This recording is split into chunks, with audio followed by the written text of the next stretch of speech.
ஒரு சூப்பரான lunch vlog அதாங்க மீன் குழம்பு எப்படி வைக்கலான்னு பார்க்கலாங்களா. ஒரு பாத்திரத்தில் நான் நல்லெண்ணெய் சேர்த்துருக்குறேங்க. தேங்காய்னையும் நல்லெண்ணெயும், அரை டீஸ்பூன் கடுகு, அரை டீஸ்பூன் வெந்தயம், 2 கொத்து கருவேப்பிலை போட்டுக்கலாம். ஒரு 150 கிராம் சின்ன வெங்காயம், 5 பல்லு வெள்ளை பூண்டை நான் 2 கட் பண்ணி போட்டுக்கிறேன். இப்போ இது எல்லாத்தையுமே நல்லா வதக்கிக்கலாங்க. நல்லா கலர் மாறுற வரைக்கும் நல்லா வதக்கிட்டு 4 தக்காளி பழத்தை மிக்சி ஜாரில் சேர்த்து அதை அரைச்சி இது மாதிரி ஊற்றிக்கலாம். ஊற்றிட்டு அதையும் நல்லா மிக்ஸ் பண்ணிக்கலாங்க. இப்போ பார்த்தீங்கன்னா 2 டீஸ்பூன் மிளகாத்தூள், 2 டீஸ்பூன் மல்லித்தூள், மீன் குழம்பு மசாலா 2 டீஸ்பூன், உப்பு போட்டுக்கலாம். அதுக்கப்புறம் மஞ்சத்தூள் 1/4 டீஸ்பூன். இது எல்லாத்தையுமே போட்டுட்டு இந்த மாதிரி நல்லா வதக்கிக்கலாங்க. அதுக்கப்புறம் பார்த்தீங்கன்னா ஒரு 5 நிமிஷத்துக்கு அப்புறமா நம்ம வந்து தேங்காய் அரைச்சி ஊற்றிக்கலாம். அதுக்கப்புறம் புளி ஊற்றிக்கலாம்.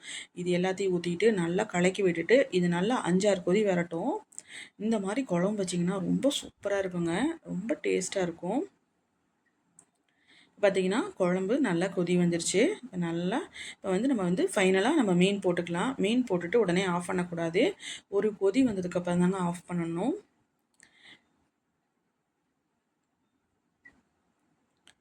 அவ்வளோதான். அதுக்கப்புறமா கொஞ்சமாக கார்னிஷ்காக கொத்தமல்லி இலை. இப்போ நம்ம ஸ்டவ் ஆஃப் பண்ணிக்கலாம். அப்புறம் பார்த்திங்கன்னா ஃப்ரை பண்ணுறதுக்காக மேரினேட் பண்ணி வச்சுக்கிற ஃபிஷ்ஷை பொரிச்சிக்கலாங்க. தேங்காய் எண்ணெய் ஊற்றி பொரிச்சா ரொம்ப சூப்பராக இருக்கும். நல்லா காஞ்சதுக்கப்புறமா 2 கொத்து கருவேப்பிலை, அதுக்கப்புறமா ஃபிஷ் ஃப்ரை போட்டு நம்ம வந்து நல்லா பொரிச்சு எடுத்துக்கலாம். நல்லா காரசாரமான மீனுங்க இது. நல்லா சூப்பரான இது வந்து கடல் மீன் தான் இது. இப்போ எல்லாம் அதையும் பொரிச்சு எடுத்தாச்சு. இப்போ நல்லா தட்டில் வந்து நல்லா சாப்பாடு சுட சுட சோறு. அதுக்கப்புறமா பார்த்திங்கன்னா மீன் குழம்புலேருந்து ஒரே ஒரு பீஸ் எடுத்து வச்சுக்கலாம்.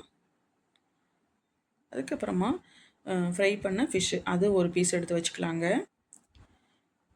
அவ்வளோதான். சூப்பரான நமக்கு வந்து ஒரு லஞ்சு ரெடி ஆயிடுச்சு. ஈஸியாக சீக்கிரமாக பண்ணிடலாம் இந்த மீன் குழம்பு.